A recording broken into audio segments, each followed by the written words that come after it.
tarde vamos a tener un visitante nuevo, un presentador nuevo que no ha estado por aquí, ha contactado con nosotros hemos contactado con él a través de Fernando del Campo y quería presentároslo para que hiciera para tener en cuenta sus condiciones profesionales y actividades.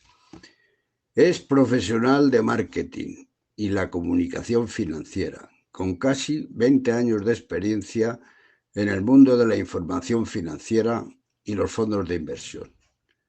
Ha sido periodista de prensa, radio y televisión y profesor de información económica en centros de enseñanza en Madrid, Barcelona y Caracas. Fue socio fundador y responsable de desarrollo de negocios de Funds People, un grupo de medios especializados en información de fondos de inversión con presencia en España, Italia y Portugal. Actualmente es responsable de marketing para el sur de Europa y Francia, de Allianz Global Inversors, gestora de fondos de Grupo Allianz. Ha sido periodista en medios como el diario Expansión o las cadenas de televisión Venevisión y Globovisión de Venezuela. Es licenciado en Comunicación por la Universidad Católica Andrés Bello de Caracas y tiene el máster de Periodismo de El Mundo y la Universidad CEU San Pablo. Ha sido miembro de la Junta Directiva de Venezuela Press, la Asociación de Periodistas Venezolanos en España. También ha sido Premio Nacional de Periodismo de Venezuela y Premio Monseñor Pellín, otorgado por la Conferencia Episcopal Venezolana.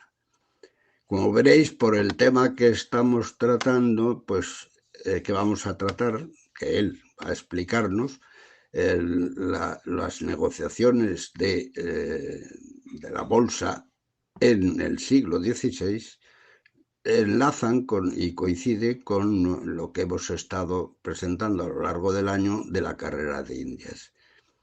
Así que, sin más, le cedo la palabra para que él os explique mejor todo el tema de la bolsa, cómo se comienza a actuar en el mundo. Primero que nada, muy buenas tardes a todos. Muchísimas gracias por venir. Gracias al Ateneo, gracias a Miguel Ángel. Y como decía Miguel Ángel, la verdad que esto ha sido un poco casualidad porque enlaza bien con la serie de conferencias que justo había preparado él y las que se habían estado dando hasta finales del año pasado. Digamos que nosotros ahora nos vamos un poquito más adelante en el tiempo y un poquito más al norte geográficamente, porque nos vamos a ir a Holanda. A Holanda en el siglo XVII y hablar de lo que fue el primer mercado bursátil de la historia. En Holanda, los holandeses en el siglo XVII desarrollaron la primera bolsa de valores y como curiosidad, muy poco tiempo después de empezar a funcionar el mercado, se escribió lo que es el primer manual de inversión en bolsa de la historia, que se llama Confusión de Confusiones, y que está escrito en español. El primer manual de inversión en bolsa de la historia es un libro en español. Y de eso venimos a hablar. Este libro peculiar, curioso, y de la vinculación de su autor con España, de la relación de aquellos inversores con los inversores de hoy en día, que no ha cambiado mucho la manera de comportarse. Y vamos a hablar también un poco del peso de la cultura española en la época. Va a ser una charla un poco a caballo, supone que vamos a hablar de economía, pero no es solo una charla de economía, ¿vale? Y vamos a intentar hacerla lo más entretenida posible. Aquí hay gente que sabe mucho más de finanzas que yo. Miro aquí a don Alfonso Donel, por ejemplo, y hay gente que sabe muchísimo más de historia que yo. Y miro aquí a nuestro querido Javier Santamarta. La idea es que tengamos una charla entretenida, divertida, y ya veréis que a pesar de que vamos a hablar de bolsa, que no parece lo más la copla, no sé si será.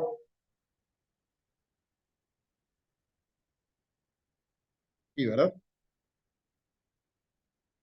Ahora no. Vale. Eh, Vamos a hablar de inversión en bolsa, que a pesar de que pueda sonar como un poco árido técnico, ya veréis que nada que ver, vamos a hablar, por eso ponemos de un mercado muy humano, porque vamos a hablar de seres humanos, personas con emociones a flor de piel y que además se comportaban de una manera, quizá parecía un poco extravagante, pero si cogemos los titulares de prensa de hoy, vemos que nos seguimos comportando exactamente igual. Y yo tengo un asistente muy especial que me va a ayudar aquí durante toda la charla con la logística, el don Eric Anglés. Cualquier parecido con el conferenciante no es mera coincidencia. Eric, ponnos la primera canción que vamos a empezar a poner un poco de música de ambiente para situarnos en este viaje en el tiempo y en el espacio. Vamos a empezar a movernos hacia el siglo XVII. Y lo primero que os traigo, veis aquí la portada, tenemos este cuadro muy conocido. ¿Alguien sabe, alguien podría decirme qué cuadro es? Aquí os doy una pista, ¿lo tiene alguien en mente? Pues el sueño del caballero de Pereda. El sueño del caballero de Pereda está en la Academia de Bellas Artes de San Fernando y es, bájale un poco el volumen, por favor. Es una de las vanitas que pintaba Pereda en el siglo XVII y la traigo aquí porque de alguna manera todos los elementos del cuadro enlazan muy bien con la obra de la que vamos a hablar. Mirad ahí ese caballero dormido con la muerte justo delante, todas las pertenencias y las riquezas acumuladas. Y lo que nos viene a decir con un mensaje muy barroco es pues, lo efímero que son lo efímero que es la vida al final y muchas de las cosas a las que nos aferramos. Hoy en la charla, va a durar aproximadamente una hora, vamos a tener tres protagonistas especiales. Uno, el autor del libro Confusión de Confusiones, José de la Vega, un judío converso que vivía en Ámsterdam, y el propio libro. Por otro lado, el mercado de valores y finalmente el papel de la cultura española en el siglo XVII, como se adelantaba. Esto que escuchamos, esta música que oís, es una canción escrita en el siglo XVII, en español, pero no está hecha en España. Es una canción recuperada de una biblioteca europea y eran europeos de la época, escribían canciones en español para ser cantadas fuera de España. Escuchad esta siguiente canción, pon la segunda, por favor. A ver si esta os suena.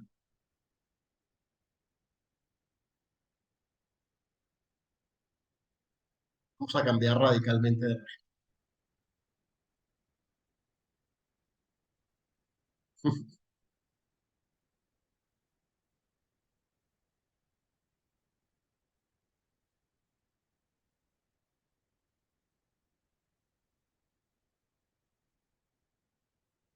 Suena, pues esto es un grupo madrileño, Dover, de los años 90, una canción rock, escrita en Madrid, pero en inglés, justo el caso contrario.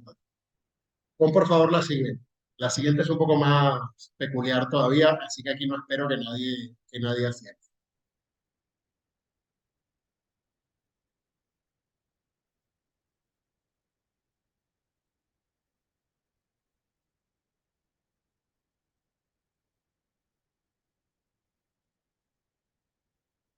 No es, no es Santa Marta tiene un tren, pero casi. Esta, también de los años 90, es una salsa cantada por una orquesta japonesa, cantada en español, grabada en los años 90. ¿Qué os quiero decir con estas tres canciones y por qué el libro que vamos a ver hoy está escrito en español? Pues sí, sin duda porque era un judío sefardita que tenía el español como lengua madre, pero también nos habla del papel que tenía España en la época, de cómo era una lengua de prestigio, lengua de cultura y lengua de la potencia dominante de la época. Por eso el que cantaba rock and roll en los 90 cantaba en inglés, porque hombre, el rock and roll suena mejor en inglés. Y por eso estos señores de Japón, pues la salsa mejor la cantamos en español con acento cubano si es posible. Y en el siglo XVII, pues el español era lengua de cultura en toda Europa. Luego vamos a ver porque hay comentaristas del libro del siglo XX que se sorprenden con esto, y lo que nos pasa a nosotros es que nos hemos acostumbrado a no querernos casi, y lo vemos todos los días, pero la realidad es que hay que partir del principio de que el español era lengua de prestigio, lengua de referencia y lengua de la potencia dominante en la época, con lo cual no es tan raro como parece que este libro haya sido escrito en español. Vamos a empezar ya, vamos a entrar en materia. Es el resumen un poco de lo que vamos a ver. Como os decía, primero un poco el mercado, el autor, el libro, y luego al final vamos a hablar de la cultura española. Vamos a empezar con el mercado de esta nueva economía que salía en el siglo XVII, la bolsa, la inversión en bolsa, el desarrollo de estos mercados. ¿De dónde venía y por qué? ¿Qué había detrás? Pues lo que había por detrás era el mejor negocio legal de la historia. El mejor negocio legal de la historia, que era justamente lo que nos contaba Miguel Ángel en el ciclo previo de Charles. Ese comercio que venía de Asia, que daba la vuelta al mundo y que venía a Europa. Era un negocio fabuloso, realmente, verdaderamente fabuloso. Esto pregunta con trampa. ¿Alguien sabe cuál fue la rentabilidad de la expedición del Cano y Magallanes? ¿Le suena a alguien? Lo tiene en la cabeza?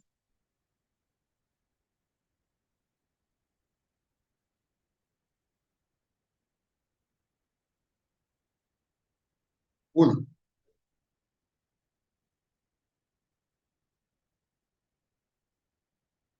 Muy bien. Eric, una moneda de oro a Miguel Ángel por haber respondido también. Y bueno, ya que estamos, le podemos dar una a cada uno de los asistentes por haber venido. Y por favor, reparte las hojitas también, que luego les voy a pedir que se las lleven. Em, Efectivamente, de las 5 naves solo regresa una con el cargamento que venía de las Molucas, y la rentabilidad de la expedición fue del 400. Habiendo perdido 4 naves en el camino, sin contar el coste de vidas humanas, por supuesto. Y recordemos que era una empresa mixta, era la Corona, pero también era la familia Aro y inversores particulares, inversores privados que financiaron la expedición. Es decir, el negocio del comercio con Asia y la especería era un negocio fabuloso, verdaderamente fabuloso. Luego, en años posteriores, llegó a haber ocasiones en las que se registraron rentabilidades de más del 10.000% en algunos cargamentos. O sea, estamos hablando realmente de un negocio fantástico. ¿Por qué os cuento esto? Porque para entender bien el comportamiento de la gente que invertía en ese negocio en la época, nos tenemos que situar también en la realidad del negocio, que no era una fantasía, era un negocio real. Muy, muy arriesgado, con un componente de riesgo enorme, porque los barcos podían llegar o no llegar, pero si los barcos llegaban con el cargamento, la rentabilidad era fantástica. ¿Cómo empieza esto en los Países Bajos? Comienza porque los holandeses empiezan a comerciar con Asia a finales del siglo XVI, y se dan cuenta rápidamente cuando empiezan a tener ya comercio con lo que es actualmente Indonesia, etcétera, que necesitan financiar esas expediciones. No tienen la capacidad de obtener recursos. Los que habían empezado con esa empresa naviera, tener recursos suficientes para hacer eso escalable y seguir construyendo más barcos y poder aumentar las expediciones, que además no era solo el hacer barcos. O sea, en algún momento la Compañía de las Indias Orientales holandesa llegó a tener un ejército propio de 10.000 hombres. Claro, eso había que mantenerlo, lógicamente. Entonces se dan cuenta de que necesitan más financiación. Y entonces en el año 1602, por primera vez, y esto sí es una invención de los holandeses, en el año 1602 deciden dar participaciones de la compañía, y que esas participaciones se puedan comprar y vender libremente en un mercado secundario. Empieza en un mercado más o menos informal, se reúnen en esta plaza, en la Plaza Dam, en Ámsterdam, y luego, poco después, en 1611, se construye el primer palacio, la primera sede de la Bolsa de Ámsterdam, que es la imagen que veis aquí en este grabado. Decíamos que en 1602 nace lo que se llamaba la Compañía Unificada de las Indias Orientales, que unían lo que habían sido empresas independientes de distintas ciudades, se unifican, crean esta compañía y por primera vez sale a bolsa. Es la primera OPV, digamos, de la historia. Sale a bolsa y la gente empieza a comerciar. Y muy pronto empieza a generarse una fiebre por comprar acciones. No es la primera fiebre, en Holanda ya habían tenido recientemente, unos años atrás, habían tenido la famosa burbuja de los tulipanes allí en Holanda, pero digamos que con la negociación en bolsa surge de nuevo una fiebre en la que se embarca muchísima gente. Luego veréis en unos años después, en 1621, nace una segunda compañía, la Compañía de las Indias Occidentales, que de alguna manera lo que decía era que comerciaba con Guinea y con las colonias holandesas en las Antillas, con casados sobre todo, y un negocio que dependía mucho de la relación y la capacidad que tuvieran los holandeses de obtener permisos por parte de la corona de España. Porque era lo que les podía garantizar en tiempos de paz. En tiempos de guerra, lógicamente, eso ni siquiera era factible, pero en tiempos de paz era lo que les podía garantizar que esos cargamentos pudieran llegar a buen puerto. Tenían que negociar con la corona española. Y ahí entran en juego algunos de los protagonistas que vamos a ver hoy. Vamos a pasar a la siguiente. El señor tan buen mozo que veis aquí es nuestro autor, José de la Vega, o Joseph Penso de la Vega Pasariño Félix, que sí, es una sola persona, que no lo parezca. José de la Vega era, como decía, un judío converso de la comunidad sefardí afincada en Ámsterdam. Muy posiblemente nació en Espejo, en Córdoba, en torno al año 1650 y falleció en Ámsterdam en 1692. Venía de una familia relativamente acomodada, su padre Isaac llegó a ser banquero y tenía negocios en el sector de las finanzas, tuvo 10 hijos, José era el segundo de los varones. Tuvo un problema con la Inquisición, llegó a estar detenido, Isaac, el padre, llegó a estar detenido 21 años y al salir de la cárcel decide llevarse a la familia. Y se van todos bueno, primero se van a Hamburgo, luego José pasa unos años en Livorno, pero luego acaban toda la familia acaba reuniéndose en Ámsterdam y luego unos hermanos se van a Londres, donde van a empezar a desarrollar también un negocio financiero en Londres.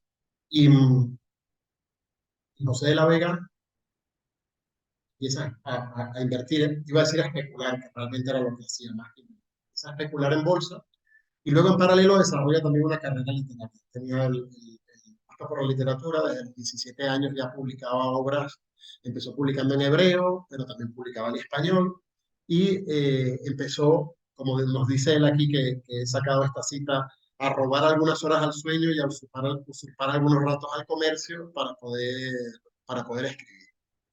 Y entre las obras que escribió, básicamente escribía literatura, pero tiene una única obra de contenido económico que es justo la que vamos a ver hoy, Confusión de Confusión. José de la Vega, por ejemplo, fue miembro de una academia que existía en Ámsterdam que se llamaba la Academia de los Citibundos, una academia de autores en español que se dedicaban a juegos literarios y a escribir, daban premios de poesía, etc. Y luego fue el primer secretario de la Academia de los Floridos, también en Ámsterdam, otra academia de autores que escribían en español. El fundador de esas dos academias era el conde de Belmonte. Estaba allí en Ámsterdam como representante de la corona española. También otro judío, que era representante de la corona española. Su hermano, además, era representante de Holanda ante el Reino de España, con lo cual entre los dos también eh, ayudaron, incentivaron a que se cerraran algunos acuerdos para poder comerciar desde Curazao a Holanda, para que los residentes holandeses y los judíos sefardíes en Curazao y en Holanda pudieran beneficiarse también de ese negocio. Y él fue el que invitó a José de la Vega a participar en estas academias. Fue, por ejemplo, jurado de varios premios, etcétera. Y os quería leer para que veáis lo que comentaba antes. Os quería leer solamente un pequeño texto de un miembro de la Academia de los Floridos que se llamaba Miguel de Barrios y que, escribiendo una relación de los poetas y escritores que escribían en Ámsterdam en español, dice: describo los poetas y escritores de España Luces y de la Ley Flores. De España Luces, o sea, la vinculación de esta gente con España era realmente profunda. Pues de la Vega, que muere en el año 1692, fue sepultado en Ámsterdam, y muchos años después, en el año 2000, la Federación de Bolsas Europeas creó un premio, mejor trabajo de investigación académica en mercados financieros, que lleva el nombre de José de la Vega. Podemos decir que el éxito del libro Confusión de Confusiones, este es la portada del libro, el éxito fue relativamente tardío. En vida de la Vega pasó, digamos, sin pena ni gloria prácticamente, no se conservan demasiados ejemplares de la edición original, y fue rescatado ya en el siglo, finales del XIX, pero luego realmente en el siglo XX, es cuando fue rescatado el libro del olvido. Podéis ver aquí que en la portada dice: diálogos curiosos entre un filósofo agudo, un mercader discreto y un accionista erudito, porque efectivamente el libro está escrito a manera de diálogo en el que interactúan estos tres personajes. La voz de la Vega es realmente la del accionista, que está todo el tiempo explicando el funcionamiento, y los otros dos actúan un poco como personajes que están intentando enterarse de qué va eso de la inversión en acción.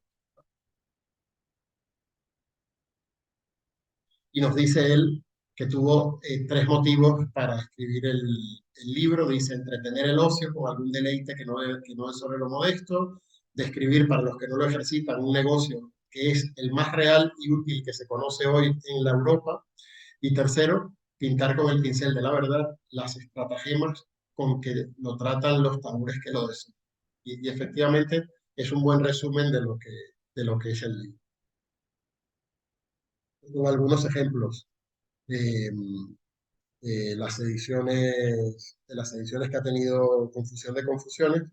El propio título del libro es lo que los expertos llaman el superlativo hebraico, que a todos nos suena por la Biblia: el variedad de variedades, el rey de reyes, cantar de cantares, pues es una figura retórica habitual, y el Confusión de Confusiones pues es como diría Saddam Hussein, la madre de todo. Es un poco la idea de una gran confusión, ¿no? El libro, como os decía, aunque había pasado sin pena ni gloria, fue rescatado en 1892 por un historiador, Richard Ehrenberg. Hizo referencias a él en varias obras, incluyendo una de ellas, y mira, Miguel Ángel, un libro que es bastante conocido, La Era de los Fugger, que todavía, por ejemplo, nos comentabas tú Carlos V y sus banqueros. Pues esta es una de las fuentes incluso anteriores en la que se estudiaba el papel ese de Fugger con la corona española, etc. Y luego en 1919 aparece una traducción al alemán, hay una traducción al holandés de 1939 y una versión abreviada del año 57, de la que luego hablaremos. La versión abreviada lo que hicieron fue dejar solo los pasajes a la bolsa, porque el libro en realidad es un poco para nosotros, es un libro muy bajo, para nosotros es un poco farragoso de leer, está cargado de referencias clásicas y de referencias a la Biblia, y no es una lectura, digamos, fácil en general, y han hecho una versión condensada solo con los comentarios relacionados propiamente con la inversión. Ese libro tiene un comentario inicial extenso por parte de Hermann Kellensfeld, que luego voy a hacer referencia a él porque él, por ejemplo, es el que decía que se sorprendía mucho de que el libro se hubiera escrito en castellano. Hay un montón de ediciones facsímiles, hay ediciones conmemorativas. La CNMV, por ejemplo, lanzó hace unos años una edición especial. Diversas entidades financieras lo han reeditado. Hay ediciones en chino, se ha editado incluso hasta en China. Y hay una, si tenéis curiosidad, os recomiendo, hay una en internet que se puede acceder fácilmente, de 2013, de un profesor de la Universidad de Cuyo en Argentina, que mantiene la versión original del libro, hace una adaptación al español moderno y va con notas comentadas y es una edición agradable. Quería recoger, sí, que el libro original fue seleccionado para la biblioteca básica de textos que conforma la historia cultural holandesa, lo que desde luego no deja de ser un hecho reseñable. ¿Y quién le iba a decir a Guillermo de Orange y compañía que uno de los pilares de la historia fundamental de la cultura holandesa iba a ser un libro escrito en español? Pues ahí está. ¿Y qué quería hacer?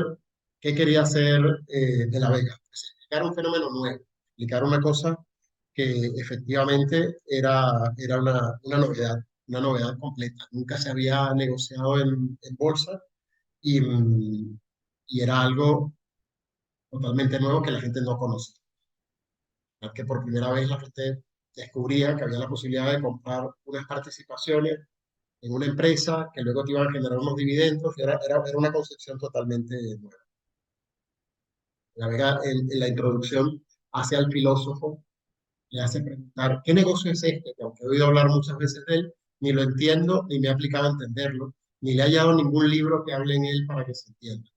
Y dice el accionista le responde y le dice, bien digo yo que no sabéis nada, o barbudo amigo, porque claro, todo el mundo sabe que los filósofos, los intelectuales, pues, gente con barba, ¿no? Es Carrillo de la Vega, dice, pues no tenéis conocimiento de un negocio enigmático que es el más real y el más falso que tiene la Europa, el más noble y el más infame que conoce el mundo, el más fino y el más grosero que ejercita el orbe, mapa de ciencias y epítome de enredos, piedra de toque de los atentos y piedra de túmulo de los atrevidos, tesoro de utilidades e incentivo de despeños y finalmente un retrato de Sísifo que jamás descansa y un símbolo de dicción que siempre anda en una rueda de vida. Y podéis ver también un poco el estilo de La Vega. Y como os decía, pues eso, es un negocio nuevo. El filósofo a lo largo del libro se sigue sorprendiendo y el mercader también de lo que significa esta novedad. Yo os pongo aquí como advertencia. Es muy fácil que leamos este libro hoy también con los ojos, con los anteojos que llevamos puestos de la época de la Ilustración. Ayer, y esto es un paréntesis, ayer mi asistente estaba preparándose para un examen y estábamos leyendo en casa el libro de texto. Y claro, te das cuenta, los libros de texto está todo contaminado por el discurso de la Ilustración. O sea, es tremendo. Antes de la Ilustración no existía nada, no había nada. Realmente el riesgo que tenemos hoy al leer el libro y ver Holanda y pensar en la innovación financiera en Holanda, que es cierta, y ahí está, puede ser quedarnos con la caricatura de qué innovadores estos holandeses y qué atraso si pensamos en el sur. Y yo lo que os quiero prevenir contra eso y que no caigamos un poco en el tópico y la caricatura, y un poco aquí lo del el sur también existe, un poco para que os hagáis una idea, eso sería como pensar hoy que cualquier cosa que no sea Silicon Valley es atraso. No, Silicon Valley evidentemente es el sitio puntero de innovación tecnológica en el mundo, ahora ya cada vez más contestado por China, que va desarrollando también sus propios centros de innovación de tecnología de punta, pero eso no significa que fuera de Silicon Valley los demás estemos viviendo en un oscurantismo absoluto, no haya innovación, no haya otra cosa. Ese símil, pensar eso mismo, llevándolo al siglo XVII, pues sí, Holanda había hecho un esfuerzo y había hecho un gran salto en innovación en ese mercado financiero y eso le trajo también mucha prosperidad a Holanda, pero desde luego no era el único sitio. Y no era tampoco luego solamente Londres, que fue la que cogió el testigo luego la Bolsa de Londres de la holandesa. Pensar, por ejemplo, que cuando De la Vega publica, que es 1688, cuando sale Confusión de Confusiones, es el año de la Revolución Gloriosa en Reino Unido. Con los Orange además metiendo baza en Reino Unido. Todavía faltaban años para que el mercado de valores de Londres empezara a coger peso, todavía no estaban ahí. En ese momento es verdad que el centro de innovación era claramente Ámsterdam. Pero no pensemos que el sur de Europa no tenía ningún peso, como decían los holandeses, si querían que el negocio funcionara, tenían que pasar por el representante del rey de España y negociar duramente para ver si ese negocio podía tener visos de seguir funcionando. Vamos a ver algunas de las innovaciones que crearon los holandeses justo en esos primeros. Y os pongo aquí lo de muchas veces la primera vez porque es verdad que fueron muy, muy innovadores. Lo primero, pues eso, la salida a bolsa, la primera salida a bolsa. En 1602, la Compañía de las Indias Orientales, en 1611, la de las Occidentales.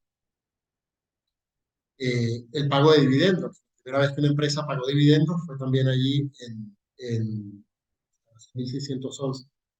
Las compras apalancadas y la pignoración de valores. ¿Sabéis? Cuando alguien va a invertir en bolsa y no tiene el capital, pero quiere pedir prestado para invertir, entonces pone como garantía acciones que ya tiene y con eso le prestan dinero para invertir y aquel entonces le llegaban a prestar hasta un 80% del total que quisiera invertir y ya estaban lo que llamamos las margin calls, o las, las demandas de los prestamistas si veían que las acciones perdían valor, con lo cual no estaba respaldado ese préstamo, el colateral ese no servía para mantener el valor que se había prestado inicialmente, le pedían a las personas a las que le habían prestado, les pedían más colateral, pedían que pusieran más garantías, en otras palabras. Y eso ya ocurría muy pronto en la segunda década del siglo XVII.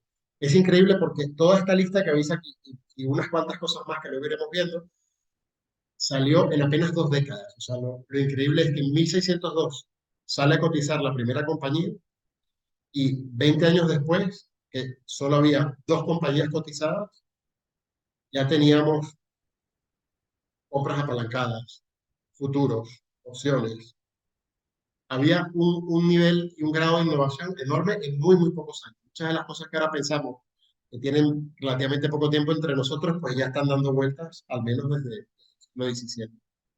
Los contratos, como decía, de opciones y futuros, los contratos de derivados, ya existían también en esa época. Es verdad que no se inventan exclusivamente para esto, porque ya el negocio, en la parte mercantil, ya se habían inventado los tulipanes, incluso ya había futuros sobre los tulipanes, pero en bolsa no solamente se desarrollan, sino que incluso muy pronto hay contratos estándar.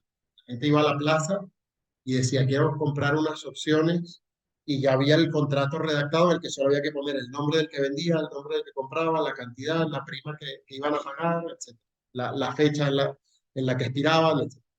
No sé si estáis familiarizados con el tema de opciones y futuros. Suena complicado, pero en realidad es más simple de lo que suena. La opción no deja de ser, por ejemplo, como cuando vais a comprar una casa y os piden dar una zarra, ¿no? Las opciones es, pues, si tú das una zarra y luego al final, pues decides si quieres comprar la casa, ya tienes la opción, la compras tú, no la puede comprar nadie más. Y si no compras la casa, decides no ejecutar la opción, pierdes las arras.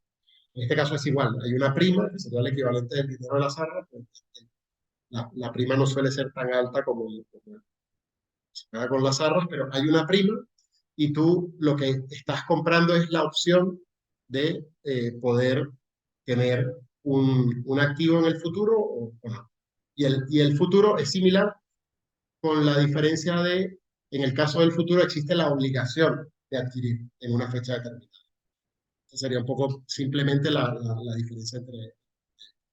Luego, por ejemplo, que esto lo vamos a ver ahora en un poco más de detalle, ya habían inventado también las ventas en corto, las posiciones cortas, la especulación con la caída de los valores. No solo comprar y esperar a que suban, sino poder especular a que una acción iba a caer de precio y ganar dinero con ello. Decíamos que salió en 1602, la primera, o sea, la compañía empezó a cotizar en 1602, las ventas en corto ya se producían en 1608, 6 años, increíble. En colocaciones previas a la OPV, cuando salió la segunda compañía, ya había gente que podía comprar antes, podía aspirar a comprar antes de que saliera la compañía oficialmente. Eso, por ejemplo, ocurrió con Twitter y hubo mucho revuelo alrededor, pues ya lo hacían estos en el siglo XVII. Contratos por diferencia, que hoy llamamos CFDs, ya existían allí también.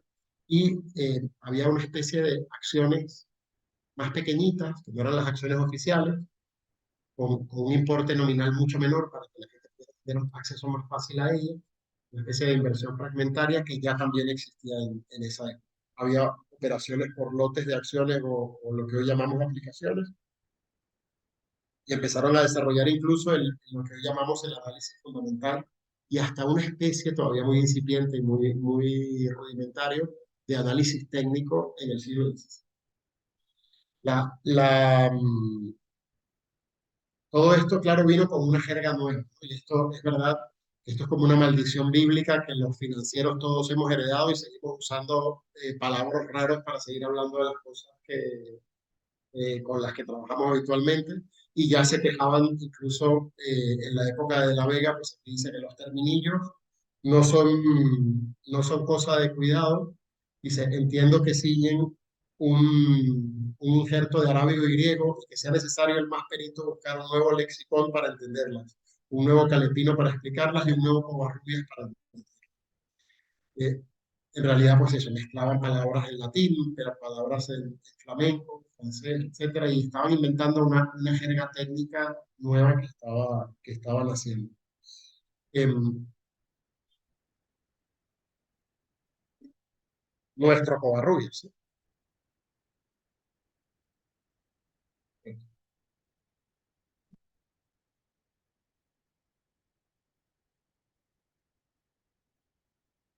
Esto de la jerga, sí.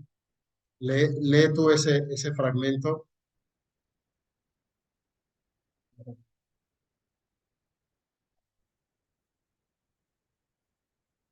No, está apagado esto.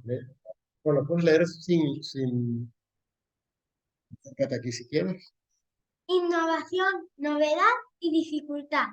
Confieso que soy incapaz de comprender en la primera lección tanto invento, tanta novedad y tanto enredo, que me tienen bloqueada la mente y anulada la comprensión. Pues eso era justo lo que decían uno de los personajes del libro de La Vega, y yo creo que hoy si cogéis las páginas de mercados financieros y alguien que no esté muy metido en el tema lo lee, puede tener exactamente la misma reacción. Es verdad que en ese sentido poco hemos cambiado, poco hemos cambiado. Aquí está el tema de las opciones. Es increíble, yo he cogido este texto un poco más largo porque describe perfectamente, esto podría estar en un manual financiero de hoy, dando la definición de que es una opción. Dice, tocante a los subsidios, que era el nombre de las opciones, son unos premios o cantidades que se dan para asegurar las partidas o conquistar los avances, los cuales sirven de velas para navegar felices en las bonanzas y de áncoras para navegar seguros en las tormentas. O sea, ya desde ese entonces tenían claro que con las opciones se podía tanto usar para especular como para protegerse. Ya la doble función ya clara desde el principio. Dice, dad opciones y sabréis el límite de la pérdida, pudiendo exceder la ganancia a la fantasía y ser mayor aún el aumento que la esperanza. A día de hoy, vamos, cualquier trader sofisticado suscribía esta afirmación que sigue siendo totalmente válida en el siglo XXI. Y dice, y nos explica él y nos cuenta la historia, y nos dice, llamaronle los flamencos opsi, derivado del verbo latino optionis, que significa elección, porque da a elección del que lo da el poder pedir o entregar la partida al que lo recibe. Verdaderamente, pues eso, es una explicación perfecta de qué consisten las opciones. Y en lo que os contaba antes de los futuros, ya también desde el principio, claro, había gente que no quería quedarse con las acciones, aunque tuviera el contrato. Y ya empezaron a hacer lo que llamamos ahora el rolling de los contratos, o sea que un contrato se podía cambiar la fecha y pasárselo a otro y volver a extender el contrato y extender, y era simplemente un elemento para especular o para proteger, pero que no hacía falta ni siquiera la entrega física de la acción, que es como a día de hoy siguen operando de manera mayoritaria los mercados de futuro. Y como os digo, pues eso ya estaba inventado a comienzos a comienzos del siglo XVII. Y ahora vamos a entrar aquí en la fase de los malos de la película, ¿no? Aquí tenemos un largo linaje de malvados, varios. ¿Alguien sabe quién es el señor del casino de la parte de abajo de la derecha? El de las fichas del casino, ¿os suena? Bueno, pues el malo de Casino Royale. El malo de Casino Royale. ¿Quién era el malo de Casino Royale? Pues era un inversor en corto, un especulador a la baja. Esta gente es mala, malísima, y ha seguido siendo mala, malísima desde 1700 hasta hoy. Pues, realmente de la Vega nos cuenta cómo funcionaban, y el padre de todo este linaje es el señor que veis arriba del todo, Isaac Lemer, que había sido miembro del consejo de la Compañía de las Indias Orientales, de la primera compañía que salió a bolsa. Le echaron del consejo y en 1608 montó lo que es la primera acción bajista, la primera campaña de unos inversores a corto para hacer bajar el valor de una compañía. A este señor se le dio el plumero, y a partir en 1610 salió el primer decreto que prohibía las operaciones en corto.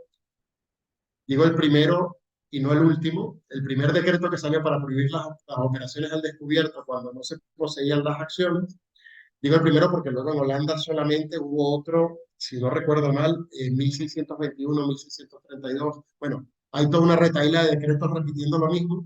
Aquí en España el último yo creo que lo tuvimos en 2009 cuando hubo crisis financiera, de vez en cuando van saliendo, y evidentemente cuando salen tantos decretos diciendo lo mismo, lo único que te quiere decir es que no sirven de mucho, que al cabo de poco tiempo siempre la gente lo vuelve a hacer. Este señor Lemer, que empezó a difundir rumores contra la compañía para hacer que el precio bajara y ganar dinero cuando el precio bajara, decíamos, como el padre espiritual de todos los inversores a corto. Aquí probablemente habéis visto la película La Gran Apuesta, y si no la habéis visto, la recomiendo, que cuenta cómo una serie de inversores en Estados Unidos identificaron que el mercado inmobiliario americano estaba en una burbuja tremenda en torno al año 2006, y empezaron a invertir apostando por la caída del mercado inmobiliario. Y estos que vemos aquí, los que salen en la película, y este señor que os pongo aquí en el medio, estos son los que ganaron muchísimo dinero con esa apuesta. En el camino se quedaron otros que empezaron muy pronto y no llegaron a poder recoger los frutos de la apuesta. Pues toda esta gente no hace más que seguir el modelo que inventó Isaac Lemer en 1608. Algunos con prácticas fraudulentas y otros de manera totalmente legítima, legal e incluso saludable para el mercado. Luego veremos por qué esto puede llegar a ser saludable para el mercado. Pero para que lo entendáis de manera muy simple, la base de la inversión en corto, decimos inversión a largo y a corto. La inversión a largo, el alcista, es que yo compro una acción, imaginemos, iba a decir de Telefónica, pero igual no me atrevo ya a decir que Telefónica subirá pronto, pero bueno, vamos a decirlo por ser buenos. Me compro una inversión de Telefónica, por ahí me vale 10, pensando que la voy a mantener, y pasado mañana, si vale 15, la voy a vender y voy a ganar dinero. Y eso es muy intuitivo y se entiende fácilmente. Yo la compro, la tengo, he pagado 10, el día que la vendo me dan 15, dejo de tenerla, pero tengo 15. ¿Vale? ¿Cómo funciona la inversión a corto? ¿Cómo funciona el ganar dinero pensando que algo va a bajar? Pues la forma más elemental, básica, que es la que desarrolló el amigo Lemer, es pedir prestado las acciones. Yo creo que Telefónica hoy vale 10, pero yo creo que debería valer mucho menos. Telefónica o cualquiera. Hoy vale 10 y yo pienso que realmente el valor de Telefónica debería ser inferior a 10. ¿Cómo hago yo para ganar dinero con esa convicción? Pues lo que hago es que me voy a alguien que tenga la acción de Telefónica, se la pido prestada, hoy que vale 10, salgo al mercado y la vendo. Con lo cual ya no tengo la acción, pero tengo los 10. ¿Vale? Tengo 10 euros en la mano, me siento y espero a que baje. ¿Vale? Si baja, imaginad que baja a 5. Cuando baja a 5, yo con mis 10 compro la acción, se la devuelvo al que me la ha prestado. El que me la ha prestado, lógicamente, me cobra un alquiler o algo por dármela. Pues imaginad que es 1 euro, que yo le doy 1 euro al que me la ha prestado y me he ganado 4 euros en el camino, porque me he quedado con 4 euros en el bolsillo que no tenía. Y esa operativa a corto es la que empezó a desarrollar este señor Lemer, y todos sus seguidores desde entonces. Claro, os podéis imaginar que no hay, en principio, nada malo de alguien puede pensar que las cosas, así como yo puedo pensar que algo va a valer más, puedo pensar que va a valer menos. El problema entra cuando, a la par de la operativa, viene el difundir rumores sobre la compañía, crear las condiciones para que esa compañía pierda valor, etcétera. De la Vega luego vamos a ver, nos cuenta cosas curiosas, como por ejemplo, la gente sobornaba a los marinos que salían de los barcos para que se fueran a los bares a decir que el cargamento, que había unas tempestades tremendas, que los barcos que venían detrás no iban a llegar, para hacer que bajaran los precios y ellos comprar, etc. Y de eso, efectivamente, eso está todo inventado y ha ocurrido un montón de veces. El caso más reciente, y os sonará de la prensa nuestra en las últimas semanas, es el de Grifols.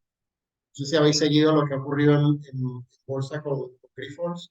Hay una compañía que es una firma de análisis y a la vez una gestora que apuesta, una gente que hace trades a corto, o sea, ellos ganan dinero apostando que las compañías van a perder valor, que se llama Gotham City Research. Estos han tomado el nombre de los cómics de Batman, porque el fundador es un gran admirador de Batman, Javier, y de aquí viene lo de Batman. El fundador de Gotham City está convencido de que él es un justiciero en la oscuridad al estilo Batman y que él es capaz de destapar las mentiras de muchas compañías que están engañando a los accionistas de buena fe, y él enseña que eso es falso, el valor de esas compañías cae porque estaba inflado y él en el camino pues logra un beneficio con ello. Lo hizo en España, fue muy conocido el caso de Gowex, no sé si recordáis, una empresa, una startup española que llegó a valer 1.000 millones, que salió al mercado alternativo y que prometían tener wifi al alcance de todo el mundo en todos sitios, sin modem, de manera muy barata, etc. Y luego la gente de Gotham demostró que había por detrás que era un fraude. Esa compañía no tenía realmente sustancia y que no había. Gotham la semana pasada dijo que las cuentas de Grifols también estaban manipuladas y se atrevió a decir por Twitter que los precios de Grifols tendrían que llegar cerca de cero, ¿no? Y eso hizo que en un día Grifols perdiera, durante el día llegó a perder más del 40%. La compañía cerró con una caída del 20 y pico y ha ido acumulando caídas desde entonces, pero os podéis imaginar que la gente de Gotham ese primer día ya cerró la posición y la cerró ganando dinero. Nos calculan que puede haber ganado más de 20 millones de euros con esa operación. Pues evidentemente la frontera aquí está en si lo que publica en el informe es verdad o no, ¿no? Si lo que publica es producto de una investigación, de un análisis bien hecho, y todo lo que dice es cierto, poco que añadir. Si se publican cosas falsas para generar el efecto bola de nieve y que la compañía caiga, ya estamos hablando de otras cosas. Pues voy a leer aquí un fragmento de los Gotham del siglo XVII en Ámsterdam, cómo funcionaba. Como explica De la Vega, dice: llaman al corredor de quien se fían y encargándole que haga toda diligencia por comprar alguna partida en secreto de algún inversor que se conoce que es alcista, sin nombrarle, la viene a vender en público al mismo instante que ellos van divulgando que los alcistas están vendiendo. y solicitando vender a algún alcista la misma partida que compró el otro, conoce ser verdad que el otro vende. Así, asústanse con la verdad y vende también con que cada uno procura anticiparse a vender, entendiendo que lo engaña el compañero, aconsejándolo comprar. Y generan una espiral de ventas. Pensar que esto era un mercado mucho más pequeño que operaba en cafés, plazas, etcétera. O sea, era en el sentido más fácil de manipular y no tenían Twitter, que también eso todo hay que decirlo. Y esto ha seguido funcionando hasta el día de hoy. Eh, Vemos todo tipo de operativas. Os pongo aquí, y ahora traigo yo un ejemplo venezolano. Os pongo aquí. Tuvimos allí en Venezuela, que es un país muy divertido, tuvimos en los años 90 una serie de atentados terroristas de baja intensidad, un grupo desconocido, que nadie había nunca hablado de ellos, y empezaron a aparecer cartas bomba. Un empleado de la Corte Suprema de Justicia incluso perdió varios dedos al manipular uno de los sobres, hubo una granada en un centro comercial, bueno, hubo una serie de atentados de relativa baja intensidad, pero que hicieron que los bonos de Venezuela y los precios de las acciones de la Bolsa de Valores de Caracas cayeran de forma importante. Y luego se descubrió que por detrás había una trama, y se le bautizó como el terrorismo financiero. Era una trama de una banda de personas vinculadas al mundo financiero que habían montado esto para ganar dinero, para hacer que los títulos bajaran, comprar barato y luego ellos ganar con la subida, ¿no? O sea, yo quiero decir que el linaje del señor Lemer nos ha dejado pájaros curiosos a lo largo de la historia. Los alcistas y los bajistas, de los que hemos estado hablando. Pues aquí él nos explica un poco cómo funcionan. Yo os traigo esto porque me parece destacable que él le pone como nombre a los alcistas, los llama, no espero que se acuerde nadie de ello, Liefheberen, que en flamenco significa amante, y era porque era gente como que estaba enamorada y tenía una gran pasión por la compañía, porque pensaba que todo iba a ir muy bien, por el bienestar de la marcha de la economía, etcétera. Y a los bajistas les pone un nombre, en español los llama contraminores, porque iban en contra él hacía como el símil de que lo que había en Asia y en las Indias orientales era como una especie de mina, que allí sacabas ganancias fáciles, y estos estaban apostando en contra de esa mina, por eso lo llaman contraminores. Yo la verdad lamento que el contraminor lo hayamos perdido porque me parecería bonito a día de hoy poder referirnos a los inversores a la baja como contraminores, ¿no? Pero bueno, esto es una de las cosas que no tuvo fortuna y ahí quedó, y ahí quedó. Dice De la Vega y recomienda, dice, el ser alcista por defecto. Dice, ser alcista por naturaleza y solamente apostar a la baja por accidente de manera táctica. Dice, porque las experiencias han enseñado que ordinariamente vencen los que compran y que ordinariamente pierden los que venden. Y esto es verdad que lo decía en un momento de nacimiento del mercado, de euforia. Y vuelvo a lo que comentaba al principio, el marco de un negocio subyacente por detrás que era fabuloso en la base, o sea, si salía bien era fabuloso. Evidentemente esto no sigue siendo igual a día de hoy, pero es verdad que si vemos con una perspectiva de muy largo plazo la bolsa en general, es cierto que sigue siendo más o menos válido, a menos que sea japonés y estás perdiendo dinero del año 89, que ya empieza a ser un plazo lo suficientemente largo, ¿no? Pero quitando el caso de la bolsa japonesa, que quizás es un poco más peculiar, a día de hoy el consejo de la Vega pues nos sigue valiendo bastante. Y dice de la Vega, la máxima de los accionistas veteranos es no casarse con las acciones. A mí esto me maravilló porque a día de hoy seguimos diciendo, los gestores dicen, no hay que enamorarse de los valores. No te enamores de los valores que tienes en cartera. Y como este señor, pues eso, justo al comienzo de la historia bursátil, pues ya tenía incluso la, la, la misma máxima ya identificada. También una de las estrategias populares a día de hoy para muchos traders sofisticados, que es lo de seguir tendencias, el seguimiento de tendencias, pues ya lo tenía también de la Vega visto, decía, le preguntaba al mercader, y en esta variedad de opiniones, ¿cuál es la mayor prudencia? Y decía el accionista, inclinar hacia donde echa la corriente y seguir las olas quien pretende que le bailen delante de las aguas.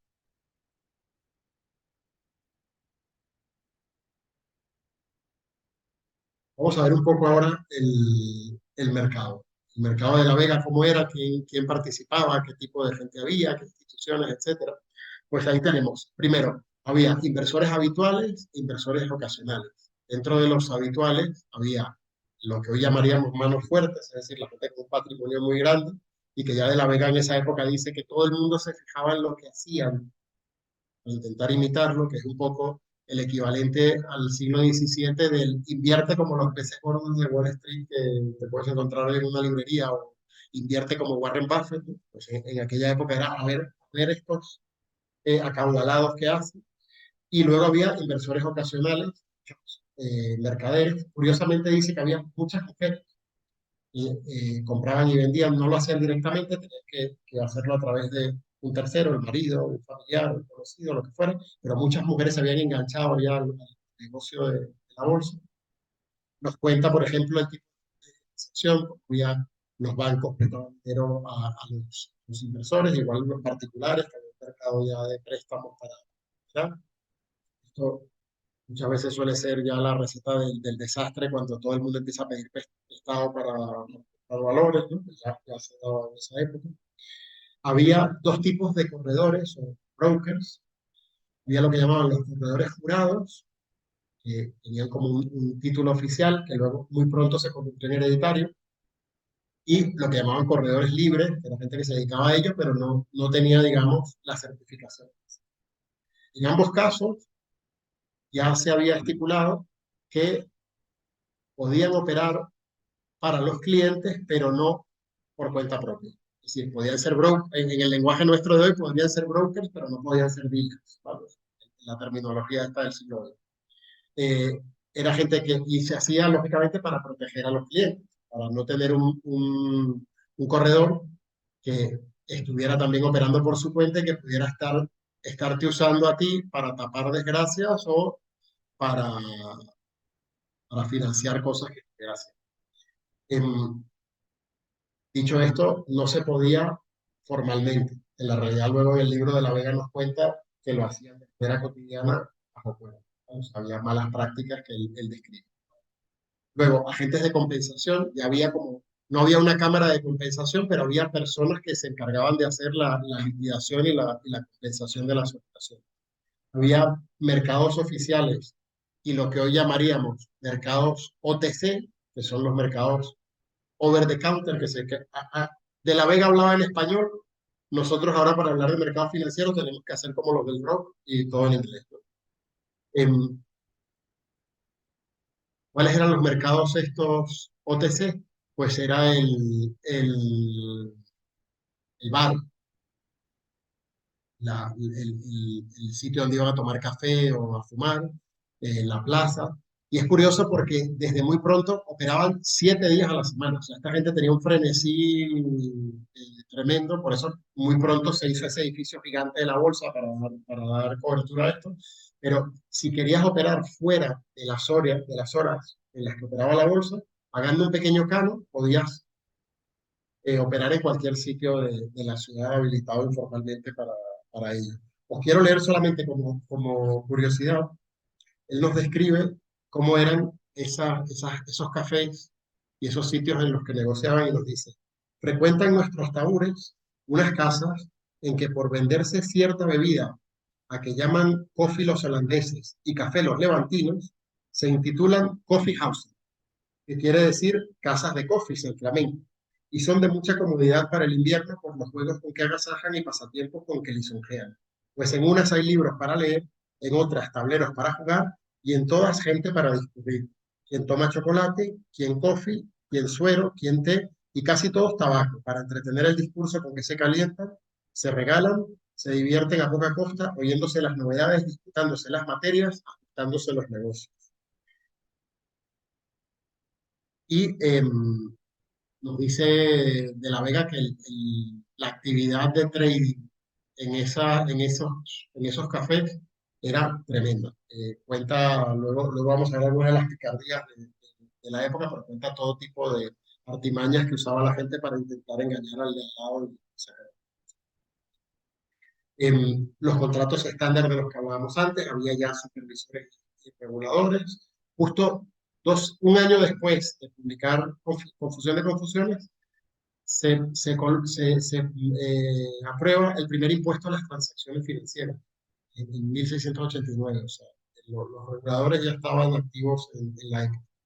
Las ruedas y los porros, que ya se llamaban ruedas y porros en la época. Nos cuentan las señales que usaban para cerrar los tratos, como hacían algunos con palmas, otros levantando la mano, se tocaban, y ya había pues todo lo que podéis ver en el mercado, iba a decir el siglo XX, porque el XXI ya se ha perdido prácticamente en todas partes, ya es todo electrónico, pero ese mercado que todos nos imaginamos cuando pensamos en la bolsa, de todo el mundo gritando y levantando la mano y moviendo los dedos y tal, pues ya esas señales ya se usaban en la época de La Vega. Y una cosa muy curiosa, ya establecieron incluso la jerarquía para quién tenía que cobrar en caso de impago. Entonces nos dice él, por ejemplo, dice, era justo que los que tenían el crédito en acciones fuesen los menos favorecidos en el ahorro, por estar expuestos los que se interesaran en la compañía a los avances y estragos de ella. Es decir, que el que está invertido en acciones, como se iba a beneficiar también de las ganancias, había asumido que si había pérdidas, no asumía, pues esos van de últimos a la cola en caso de impago. Dice, y que los que ni se exponían a padecer los exterminios, ni a gozar de las opulencias, ya que no habían logrado otra riqueza que la de un moderado interés, llorasen también el mal más moderado. Es decir, los bonistas primero, los accionistas los últimos. O sea, lo que es la legislación de suspensión de pagos y quiebras de hoy, ya la tenían más o menos organizada en la época de La Vega.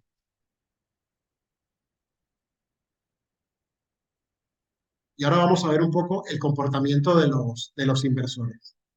Pongo aquí lo de entre pillos anda el juego, que muchos habréis visto la película, que es fantástica. A mí además me parece una coincidencia magnífica. Yo tengo como una cruzada particular contra los que le ponen títulos a las películas en España, porque a veces hay unas aberraciones en los que se les ocurre poner los títulos. Y realmente este es uno de los hallazgos más felices de la historia de los títulos en español, porque el título original de la película, que es Trading Places, muy difícil de traducir, pues cogieron y le pusieron Entre pillos anda el juego. Y es curioso porque el propio De la Vega, en el primer manual de bolsa de la historia, él también hace la referencia a la comedia de Zorrilla y habla y les dice, describiendo el comportamiento de algunos de estos que están ahí intentando engañarse unos a otros en uno de los bares, dice, entre bobos anda el juego. Dice, parece que entre bobos anda el juego. O sea, que al final es curioso cómo, pues, al final la referencia ya desde la época de La Vega, de rebote, nos ha venido para poner el título a la película esta de las pillerías en el siglo XX. Y pongo aquí lo de Voltaire, de la historia nunca se repite, pero el hombre siempre lo hace, porque es curioso ver cómo todas estas cosas de las que hablamos siguen funcionando a día de hoy. Eh, eh, Se considera que Confusión de Confusiones es también el primer manual de finanzas conductuales de la historia, de toda una disciplina que nació en el siglo XX, con un par de economistas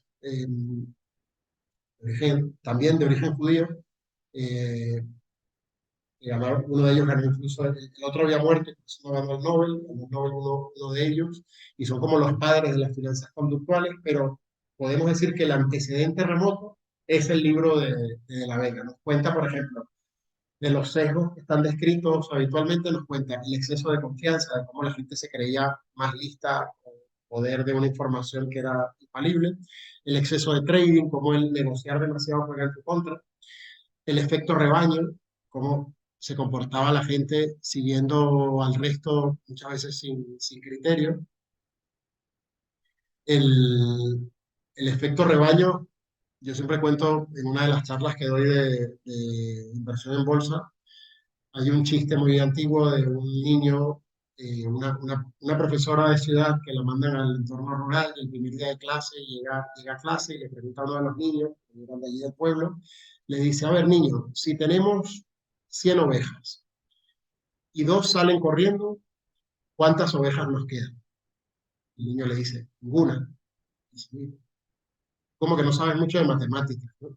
Y el niño le responde, yo creo que la que no sabe de ovejas es usted.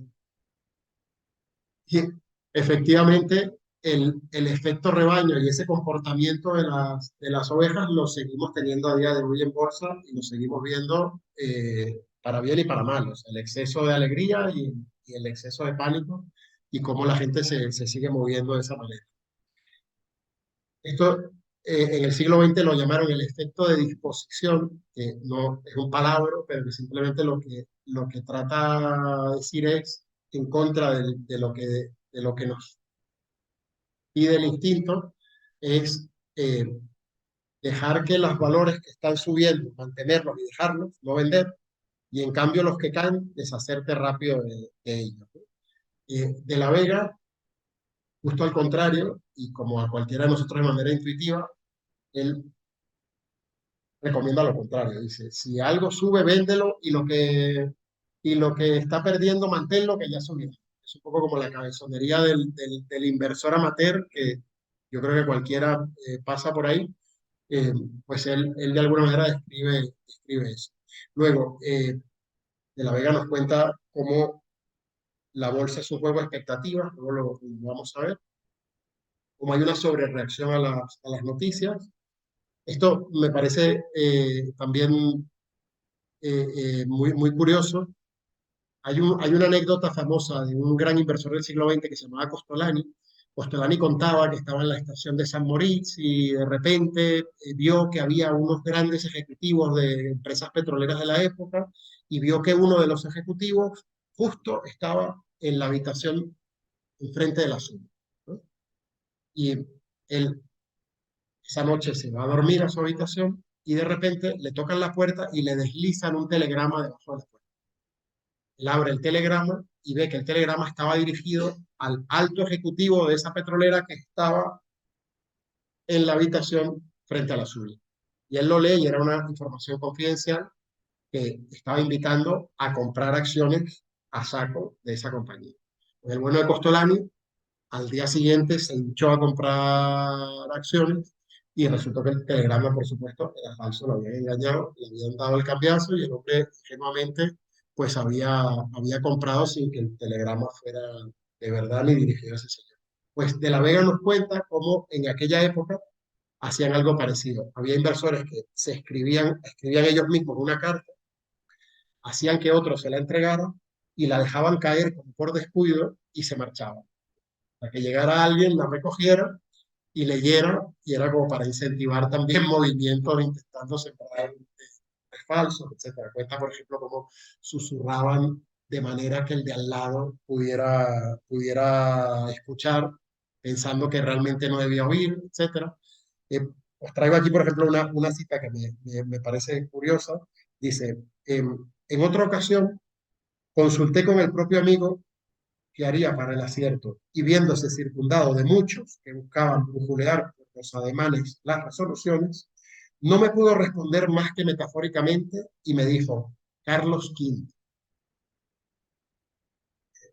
Imaginé que siendo la primera letra de Carlos la C, me quería significar que comprase con la C de Carlos.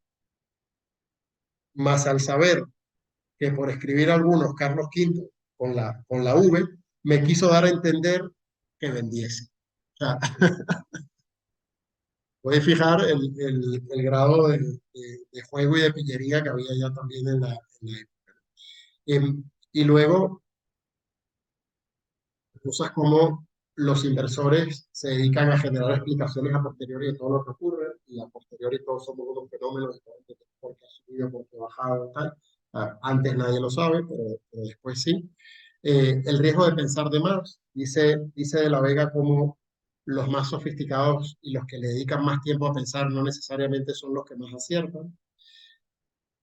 y apunta un poco eso, da la idea de cómo el mercado muchas veces parece completamente irracional.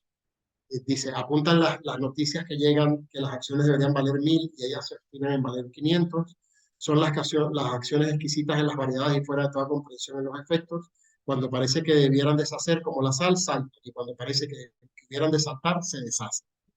Todo el que está en el mercado pues ha sufrido lo mismo, ¿no?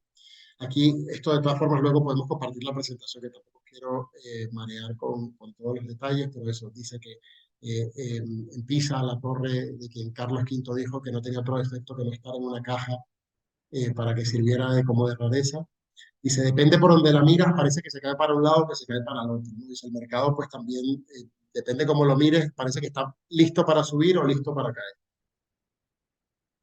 Al final, ¿de qué se trata? De que no, y eso lo entendía ya de la Vega en 1688, de que más allá de las razones fundamentales y de las noticias y de la realidad, lo que hay por detrás es un juego de expectativas. El mercado es sobre todo un juego de expectativas de primero, segundo, tercer, cuarto orden, etcétera, ¿no? Eso lo describía muy bien Keynes y por eso lo tengo abajo. Keynes hacía el comentario ese de la bolsa es como el concurso de Miss Inglaterra. Dice, en el que tú tienes que pensar, ¿quién cree, quién crees que debería ganar? Pero luego piensa, ¿quién crees que realmente va a ganar? ¿Quién crees que la gente piensa que realmente va a ganar? Y así hasta el infinito, ¿no? Y entonces un poco la bolsa pues no deja de ser eso de qué pensará el mercado que vale esto, qué pensará lo que piensa que el mercado, así como en un juego de espejos también barroco hasta el infinito de expectativas que se van moviendo. Pongo aquí también al señor Soros, porque Soros en su faceta de inversor, él acuñó un término, una teoría que usaba él para invertir. Él lo llama la reflexividad del mercado, ¿no? Y al final es el ser consciente de cómo las propias ideas y expectativas que los agentes del mercado tienen sobre la realidad, esas ideas, esas expectativas y la formulación de ellos acaban afectando esa realidad. Es decir, si mucha gente está convencida de que esto vale tanto y que invierte y compra y sigue, pues eso llegará a valer tanto si mucha gente está convencida de ello. O sea, como el mercado, además del componente fundamental que desde luego existe, tiene también ese componente de expectativas que están siempre en movimiento. Entonces, la tarea del inversor, y eso es lo que recomienda de la Vega, es intentar cribar y decir, identificar qué hay de sustancia, qué hay de expectativa, entendiendo que una cosa no es menos real que la otra, porque el juego de las expectativas también producen movimientos reales, ¿no? Y el intentar navegar entre esas áreas. Recomienda de la Vega un análisis sosegado. Voy a ir un poco rápido porque yo creo que ya estamos cerca de la hora, ¿no, Miguel? Ya nos queda muy poco, ¿vale? Que estamos ya en la parte final. Os voy a enseñar esto sí que es la gran Tina Turner.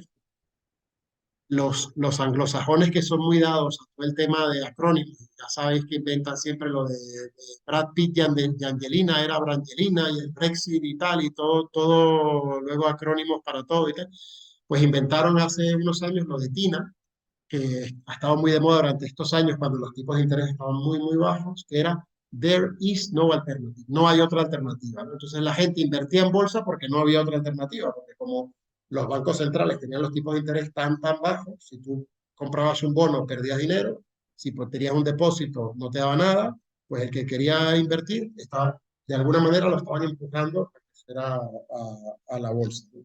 Y nos cuenta de la Vega que pasaba lo mismo en su época para los accionistas, porque el interés que conseguían para el dinero era de un 3%, y claro, era insuficiente. Sin embargo, en bolsa, a pesar del riesgo enorme que había, solo con la posibilidad de tener dividendos, estamos hablando de unos dividendos que no eran como los de hoy. Él se queja, por ejemplo, hay una parte en el libro que se queja de la Compañía de las Indias Occidentales, porque en 6 años apenas ha repartido un 20% de dividendos. Claro, en aquella época era del todo insuficiente. El riesgo también era mucho mayor, necesitaban un dividendo mucho más jugoso. Y la compañía de las Indias Orientales pagaba unos dividendos fabulosos año tras año, salvo en periodos de guerra y de... Esto lo voy a pasar porque no voy lo vamos a alargar. Eh, Solamente aquí, cuando él describe las acciones como las llama tesoros de duendes, dice, si os fijáis aquí en esto, dice la tercera, que los avances de los accionistas son tesoros de duendes, porque ya son carbuncos, ya carbones, ya diamantes, ya guijas, ya lágrimas de la aurora, ya lágrimas. Al final es, o sea, lo oyes y estás oyendo a Góngora con estás, estás escuchando prácticamente a Góngora, ¿no? La verdad que es una maravilla. Y luego ya para acabar, confusión de confusiones, aparte de toda la pillería que nos hemos centrado en ella y que hay mucho de pillería, eh, no deja de ser una historia con moral. Eh, de la Vega está preocupado y aconseja actuaciones correctas en el mercado. Describe todos estos casos extravagantes y de gente que se comporta mal precisamente para denunciar y para advertir a los inversores que no sean incautos y que tengan cuidado. Pero sí distingue desde el principio, eh, distingue que el negocio, la inversión en bolsa, es una actividad legítima, positiva, invita a la gente a participar en ella. Y hay una parte que sí que te deja con un cierto mal sabor de boca cuando el filósofo le cuestiona y él le responde y le dice, desengañaos pues, oh filósofo inocente, y tener por indubitable que hay siglos en que es mucho mejor ser Midas que filósofo. Y lees esto y piensas en nuestro tiempo de hoy, esta frase probablemente la podemos copiar y pegar y nos sigue valiendo, ¿no? Pero a pesar de ese pesimismo, es verdad que él pues sí que defiende el carácter moral del mercado y de la actuación en el mercado. Por ejemplo, dice, es portentoso el negocio de las acciones, dice que se ajustan de manera muy rápida, no hay ninguno de los participantes en el mercado que falte a lo que acuerda en aquella furia, siendo sagradas las palabras, aunque difiriesen en un 50% en los precios. Por supuesto que sea inmenso el negocio que se hace continuamente entre los mismos mercaderes sin interferir corredor que pueda servir de testigo o de examen. No hay confusión que embarace lo que se ajusta, ni hay diferencia que se oponga a lo que se acuerda. O sea, hay gente honorable en el mercado, ¿no? Cuenta él incluso en momentos de estrés, cuenta cómo hay gente que sí es fiel a su palabra, hay algunos que no, que son bandidos, que se escapan, pero como hay mucha gente que sí que es fiel a su palabra. Y él recomienda cautela, recomienda prudencia, y os pongo aquí, y ya casi cerrando, os pongo aquí estas dos imágenes que si vais al Prado podéis ver los cuadros de verdad. Eh, Son Ícaro y Faetón, dos ejemplos de la mitología que el propio de la Vega menciona en el libro incluso varias veces, y que son una muestra de, por un lado, de temeridad y por otro lado, en el caso de Faetón, que era el hijo del sol y que cogió el carro de su padre sin tener ni idea de cómo se llevaba y casi incendia la Tierra y las estrellas y los planetas y el padre lo acaba fulminando. Ese ya no digamos que es temeridad, sino que es inconsciencia absoluta, ¿no? Y es lo que alerta todo el tiempo contra estos peligros. A mí, por ejemplo, eh, me gusta recordar, dice la leyenda de Faetón, que en su epitafio, que en la lápida, las ninfas del agua escribieron, aquí yace Faetón, abriga del carro de su padre, aunque no fue capaz de gobernarlo, al menos cayó víctima de su grandiosa audacia. ¿Cuántos inversores y especuladores de los últimos siglos no podrían tener eso también escrito en su lápida, ¿no? O sea, eso sigue funcionando. Y como os decía, estos cuadros que están hechos a partir de bocetos de Rubens hizo los bocetos, los cuadros iban para el Pardo, pero al final están pintados por discípulos de Rubens y están en el Museo del Prado, que los podéis ver a día de hoy. Desde La Vega advierte contra la obsesión y le dice a los inversores que no se obsesionen. Y ya para rematar, el último punto de la charla es retomar lo que hablábamos al principio, el papel del español. Y aquí lo que os decía, el comentarista, el que hacía el prólogo del comentario de la edición de mediados del 20, decía que le sorprendía y que era muy curioso que este señor hubiera escrito el libro en español. Y aquí es donde lo que comentábamos al principio, que no tenía realmente nada de curioso, no solo por la vinculación de un judío de origen español sefardita, que lógicamente el español para él era su lengua también, sino por el papel del español incluso en el momento, ¿no? Yo os quiero leer solamente un trozo pequeño de un poema sefardí que dice: a ti, España bien querida, nosotros madre te llamamos, y mientras toda nuestra vida tu dulce lengua nos dejamos, aunque tú nos desterraste como madrastra de tu seno, no estancamos de amarte como santísimo terreno en que dejaron nuestros padres las cenizas de millares de sus amados. Por ti, España, nosotros conservamos amor fiel, país glorioso. Y eso yo creo que, esto no es de la Vega, pero define muy bien probablemente lo que de la Vega y su entorno podían pensar y sentir. Si cogéis el libro, hay más de 2/3 del libro son referencias a autores clásicos y a mitología y a Roma, Grecia, etcétera. Y el libro se hace un poco pesado de leer incluso por exceso de referencias.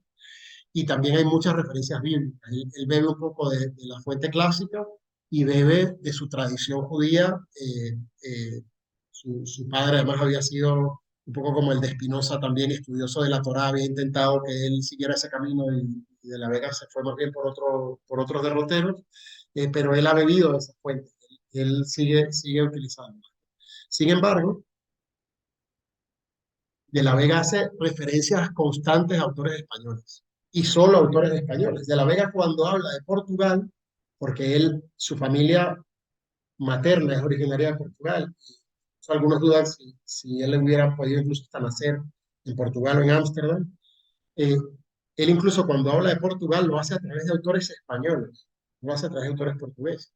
Cuando habla de Italia, salvo en alguna contada ocasión, suele hablar de Italia a través de autores españoles. Y esto es solo un listado, mirad las referencias a autores españoles en la obra, son numerosísimos. Ah, de la Vega escribe esto no solo por accidente, porque su lengua era el español y no le ha quedado más remedio. De la Vega cultiva el español, lo sigue cultivando en las academias que comentábamos antes. Esta gente se da premios por escribir bien en español y para él esto es su cultura. Tan su cultura como la Torá y tan su cultura como la Mishnah y como todo lo que él vea en la sinagoga, esto también es su cultura. Y finalmente, y yo que sabéis que me dedico al marketing, eh, traigo una reflexión final que es el barroco. ¿Cuándo empezó el barroco, Carlos? Tú dices, ¿cuándo empezó el barroco? Sacas la cabeza y te puedes ir a buscarlo, mil referencias, y dices, pues, ¿quién lo sabe? Ah, no lo sabemos porque no somos italianos. Una vez le oí a un italiano que los italianos son los maestros del marketing, dan mil vueltas, por eso venden el aceite como lo venden y el vino, y nosotros no. Una vez un italiano lo oigo que dice, el barroco nació en el momento en el que Bernini esculpía el pulgar sobre las nalgas de Proserpina. Y dice, claro, contra eso, ¿qué puedes decir? No, absolutamente nada. Te quitas el sombrero y dice, adelante y me lo quedaré ya para siempre.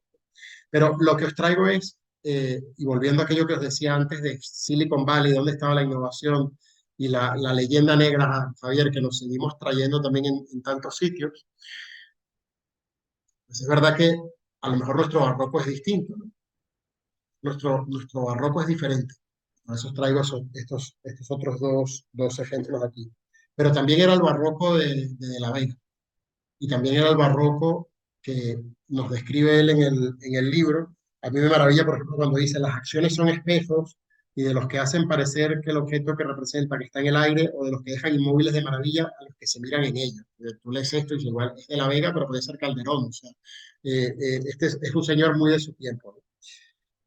Y dice, por ejemplo, con los engaños típicos, pidiendo que no nos alteren los precios para que los alteren y rogando que nos dejen ejecutar las órdenes para que no nos dejen. Entonces, es un juego constante, y si lees el teatro español de la época, pues es este tipo de referencias, una tras otra, ¿no?